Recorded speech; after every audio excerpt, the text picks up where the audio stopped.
I hope by now, bearing in mind the videos over the last few weeks, that you realise the paramount importance of turning up to the here and now, or being blunt about it, turning up to your own life.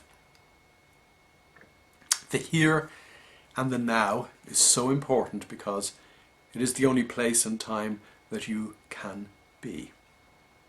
It is the only place and time where you can do your best to achieve what you want to achieve in the next here and now. In other words, if you want something new to happen in the future, it's what you do and how you do it now that matters. And by how you do it, I mean effortlessly. The purposefully focused or mindful mind in flow does things effortlessly, and everything falls into place. Now, unfortunately, here and now, as you will have by now discovered, is perhaps the one place and time where the ordinary mind cannot be.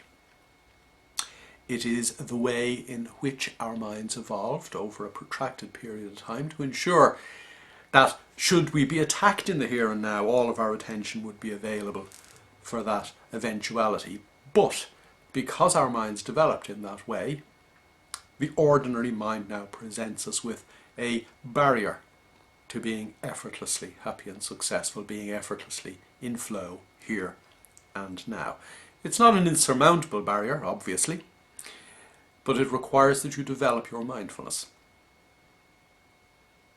Now, a couple of weeks ago I talked about the two-piece jigsaw, being purposefully mindful, and I want to take those two pieces apart over the next couple of weeks to explore them individually. And I want to start today by talking about mindfulness, the mindfulness bit of that two-piece jigsaw.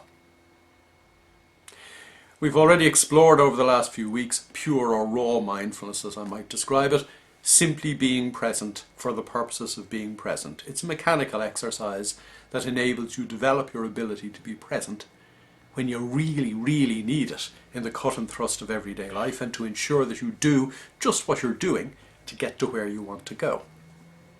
Raw mindfulness is developed, or pure mindfulness is developed, principally through meditation. Meditation is at the heart of all the mindfulness-based therapies. And as things stand, meditation is the only scientifically validated way to activate that part of your mind that equates to conscious awareness, which is more or less synonymous with mindfulness. Now, as I said to a group of people a couple of months ago, if you don't meditate, you're not going to achieve what you want to achieve, and you're certainly not going to achieve anything worth achieving. And if you do achieve anything, it will be at some cost. In other words, it won't be effortless.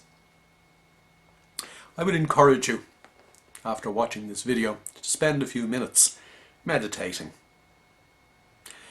If you don't know how to meditate, Google meditation. Or you could buy the Change Your Life workshop on gordy.net. But at least you could Google meditation, because there are loads of meditation apps that you could download to simply spend a few minutes listening to, say, the sounds around you, or focusing on your own breathing, or focusing on how it feels to be sitting where you're sitting. Spending a few minutes' time clearing your mind in the here and now, which is what meditation does, is actually providing you with pure access to the here and now. But as we'll discover as we go, you can be mindful during meditation, and that's about the extent to which you can be mindful if you don't know how to carry that mindfulness over into, as I said, described a minute ago, the cut and thrust of your everyday life. And that'll be the next thing we discuss next week.